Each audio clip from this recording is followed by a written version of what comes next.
They're demanding $1.5 trillion in new spending paid for by American taxpayers. And I want you to be specific. I want us to be specific. I want you to note what that counterproposal includes, because we've not yet gone into all the details of it, because it's large and very absurd. But here's some of the highlights of this. It would reverse common sense reforms that Republicans made in the Working Families Tax Cut that keep illegal aliens off taxpayer-funded health care. This is a fact. Page 57, Section 2141 of their counterproposal, as we've been posting everywhere. And it would, they would add the illegal aliens, non-citizens, back to taxpayer-funded benefits. It would cost taxpayers nearly $200 billion. They would also remove a very reasonable and modest work requirement that we put on able-bodied young men with no dependents. As we've said, they should not be riding the wagon and taking Medicaid. That is intended for vulnerable populations, the elderly, disabled, and young pregnant women, for example, and not young able-bodied men without dependents who are playing video games.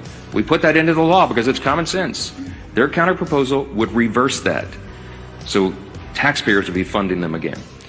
They would make in their counterproposal permanent COVID-era Obamacare subsidies without any income caps or any other reforms at all. They would make that permanent. That would cost taxpayers an estimated $358 billion. They would take away the $50 billion that we put into the law to support rural hospitals. They would remove that. And they would send $500 million to liberal news outlets by refunding the Corporation for Public Broadcasting.